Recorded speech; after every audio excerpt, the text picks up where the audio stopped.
Assalamualaikum warahmatullahi wabarakatuh. Kembali lagi Sobat Nandur. Pada pertemuan kali ini akan membahas tentang kesalahan petani tomat yang sering dilakukan sehingga mengakibatkan kegagalan dalam budidaya tanaman tomat. Oke, langsung saja ke poinnya. Poin yang pertama yaitu tanam dulu baru belajar. Jadi biasanya petani pemula ya, biasanya ini terjadi pada petani pemula. Petani pemula itu tanam dulu baru belajar. Itu sangat fatal ya dulur ya, karena ketika kita menanam dalam rentan beberapa hari kita harus melakukan pemupukan, perawatan, persiapan lanjaran dan lain sebagainya. Itu perlu banyak yang harus kita persiapkan. Jadi usahakan belajar dulu baru tanam, bukan tanam dulu baru belajar.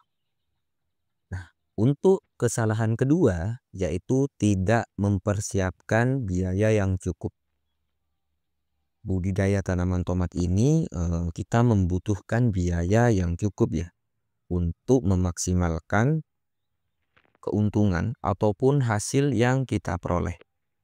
Biaya tersebut berhubungan dengan lanjaran, olah lahan, fungisida, insektisida, dan biaya perawatan.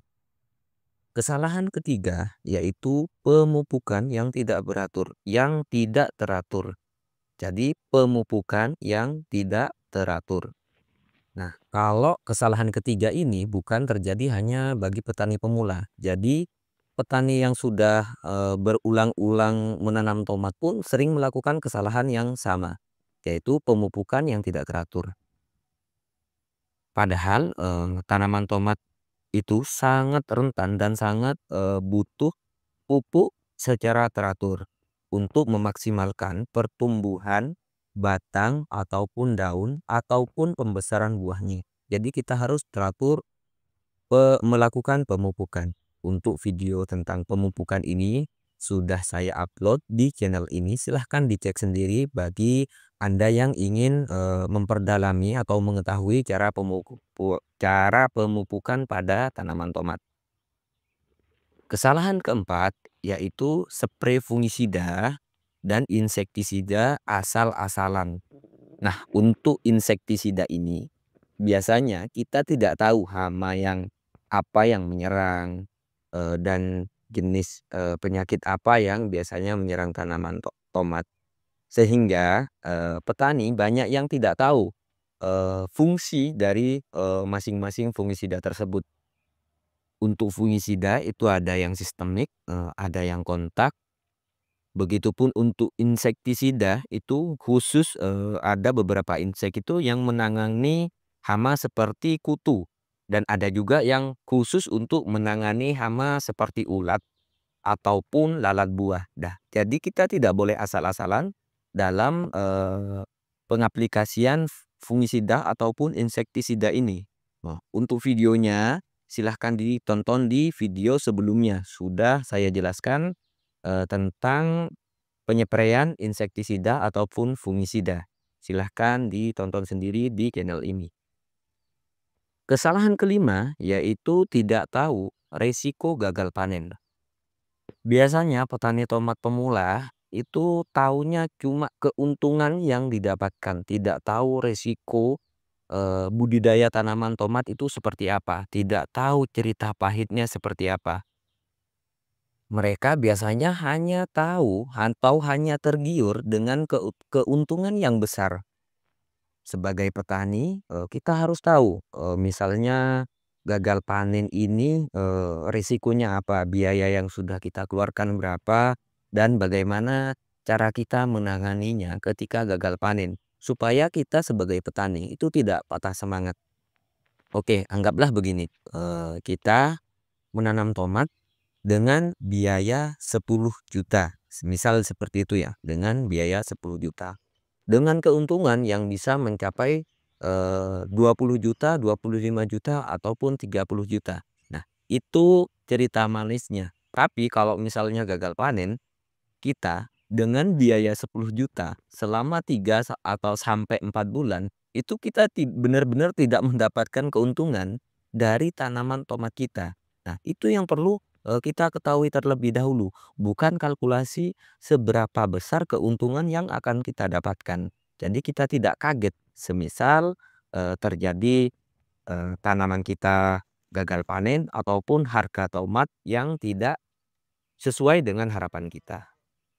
Kesalahan selanjutnya di nomor 6 yaitu sudah merasa paling pintar. Nah, sebagai petani biasanya enggan untuk belajar kembali ya karena merasa pintar, tidak tahu perkembangan zaman, perkembangan pertanian sekarang seperti apa, memakai metode lama. Contohnya seperti ini, kalau dulu kan jarang, para petani itu memakai alat cek pH tanah untuk mengecek pH tanah kita. Sedangkan untuk yang sekarang ini cek pH tanah ataupun nutrisi dan sebagainya, itu sangat penting kita lakukan untuk memaksimalkan perawatan agar tanaman tomat tumbuh subur. Jadi usahakan bagi teman-teman semuanya untuk selalu belajar ya, bukan hanya praktek. Jadi kita perlu belajar. Siapa tahu ada metode terbaru yang membuat lebih hemat ataupun lebih efisien di waktu ya. Banyak hal yang perlu kita pelajari di pertanian ini. Termasuk saya sendiri masih belajar sampai sekarang masih terus belajar dari channel-channel lain, bukan hanya channel ini ya. Silahkan belajar di banyak channel supaya menambah pengetahuan kita. Nah, kesalahan terakhir yaitu kesalahan ketujuh, menerapkan bermacam-macam metode. Maksudnya begini, ada yang bilang bahwasanya pupuk tomat itu harus memakai pupuk ZA karena pertumbuhannya jauh lebih baik bla bla bla. Tidak usah dikompres, tidak karena hamanya bisa terkendali dengan sendiri. Jadi misalnya seperti itu ya. Jadi terus ada lagi yang bilang bahwasanya harus memakai pupuk ini supaya pertumbuhannya maksimal nih.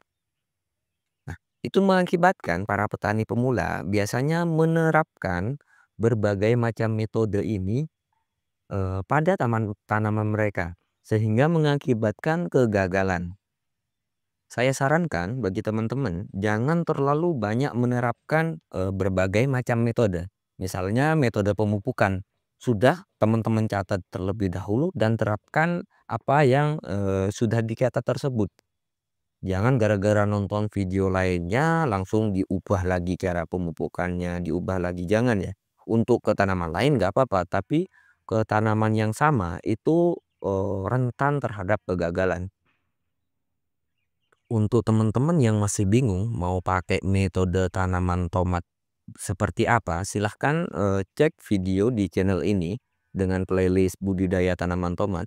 Di situ saya sudah memberikan bermacam-macam video yang berhubungan dengan tanaman tomat ya.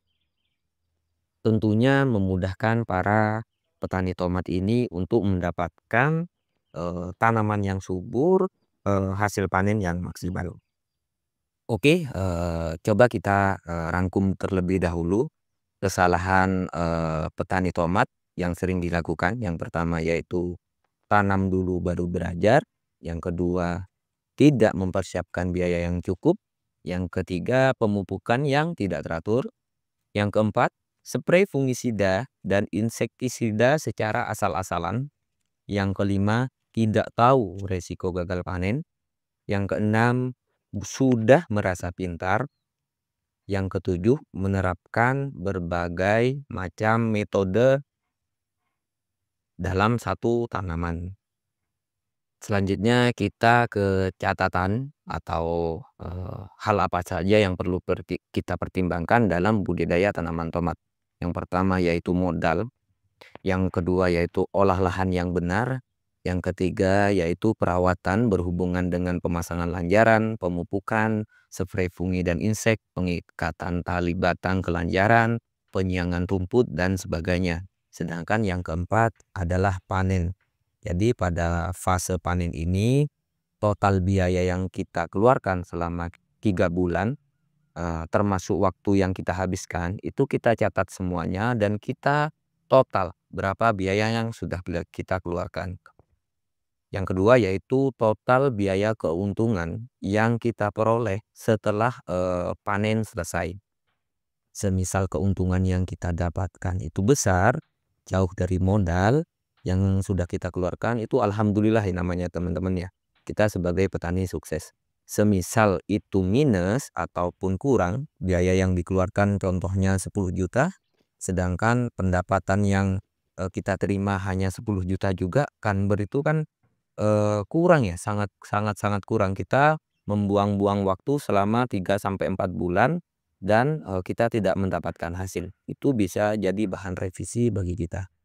Nah, sekian ya sobat nandur semuanya di video kali ini. Silahkan tinggalkan pertanyaan di kolom komentar dan jangan lupa juga untuk subscribe channel ini karena penonton di channel ini dari 100% hanya 2% yang masih subscribe. Padahal subscribe itu gratis.